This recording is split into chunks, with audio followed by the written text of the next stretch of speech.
Hey there, Quarantineager here with another little bit of a video. Today, I'm going to show you guys a little bit of a false cut and why people do it wrong. But luckily, you got me. You got someone like me to come in and step in and be the messiah of YouTube magic tutorials and help you guys out. Let's see if I could flex out before the video starts.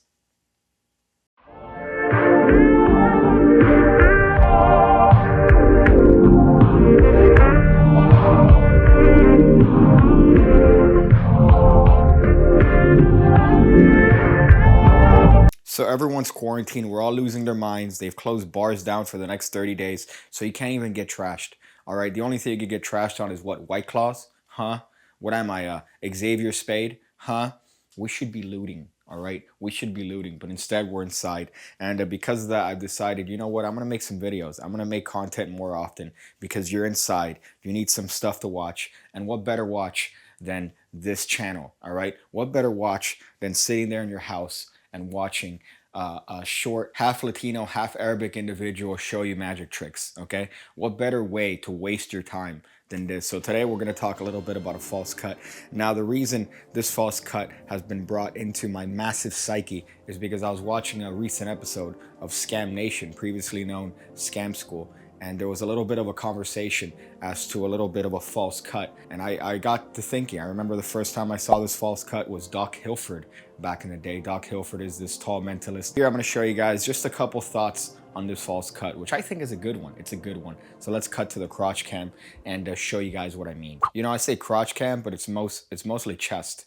It's mostly chest and stomach and not my head.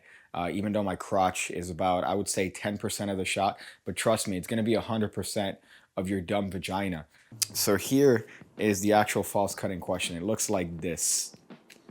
It looks like that. Now, in trying to emulate actions that the spectators make, this is a little bit of a part-time hobby of mine.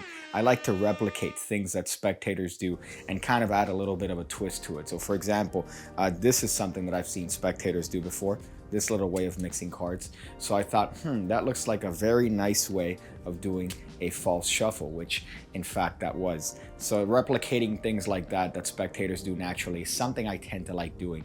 And this is actually something I've seen spectators do. This is a cut that I've seen spectators have. Now, when the spectators are told to cut the deck, they're not going to do this. No spectator is going to do this unless you guide them through it. Most spectators don't even know how to cut the cards, so they'll put the cards on the table, they'll give them a cut that way. But this is a very common way that I've seen spectators cut cards. So magicians came up with this to sort of replicate that cut that's naturally done by spectators. Now, here's the thing. I don't think this looks as good as it potentially could. All you're doing here, by the way, for those of you guys that are, I don't know, mentally ill, what's going to happen is you're swing cutting cards onto your left hand. So right now I'm just using my dirty little forefinger. I'm holding the cards in what's commonly referred to as biddle grip. I'm using my forefinger to lift up approximately half the cards. I'm dropping these cards onto my left hand, and then here's the action. My forefinger is just going to come underneath and bend these cards to my right. You see that? At this point, I'm going to grab this packet and just drop it on this nice little gap that I've created. And if you notice, that doesn't do anything. That doesn't do anything. It just literally is a farce. It's a lie. It's like my father when he said, "I'm coming back home." All right.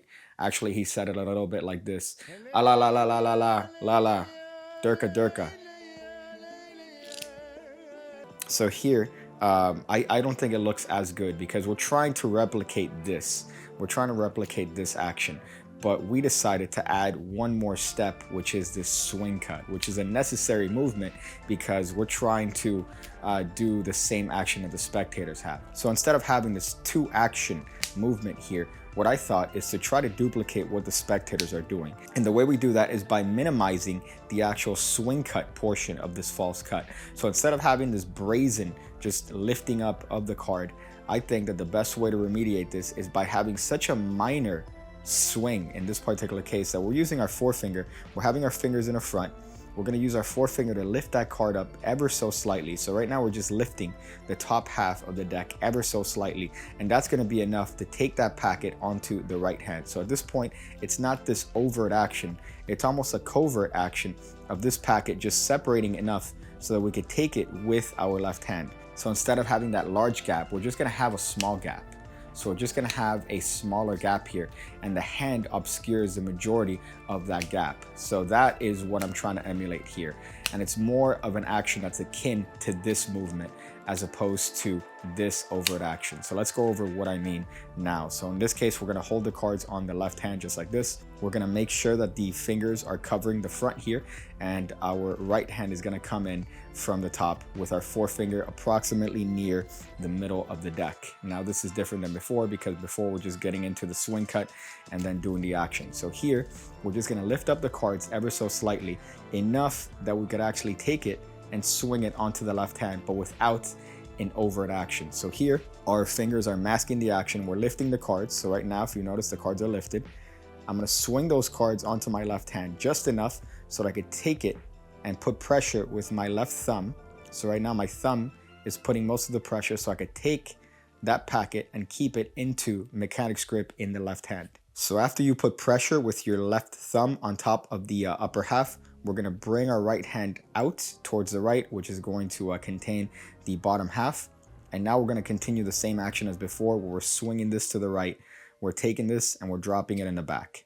So right now, instead of having this overt action, the action is hidden underneath the hand. So it's trying to emulate more of this action that the spectators will actually partake in. So in this case, the difference is just that. Now it seems like it's a minor point, but to me it makes a world of a difference, because instead of having this overt cut, we're emulating more of what the spectator would actually have. Now it does help if you have a little bit of a swing action, not a crazy swing, but it does help if you have a little bit of a swing in that covering the actual small movement of the swing cut itself. So we're trying to mask that as much as possible with this particular movement, trying to make it seem like we're taking the top card and dropping it in the back. So we mask that with a little bit of a swing. If you want to add a little bit of movement to that, having that larger movement cover the smaller movement of the actual false cut itself. So to summarize this very virgin action here, it's such a minute sort of movement here that we're trying to change, that I feel like I just want to punch myself. I want to give myself a wedgie, and I want to bully me until I stop magic altogether. We're not doing this overt action of the traditional false cut. We're masking that movement as much as possible, using our hands to mask that by doing this up and down motion, and then that is what's going to give the illusion that we're taking the top half and dropping it in the back.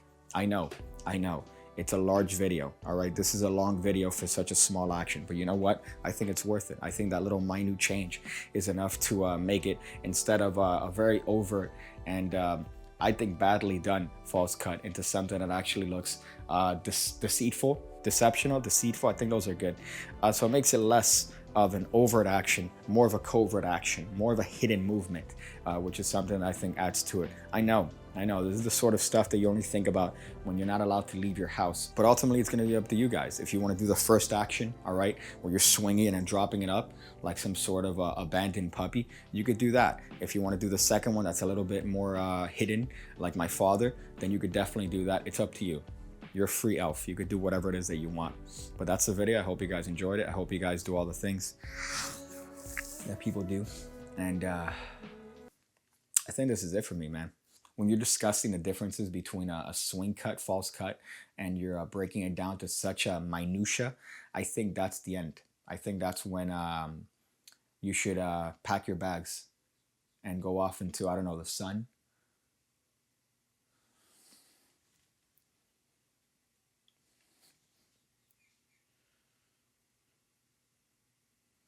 Bitch.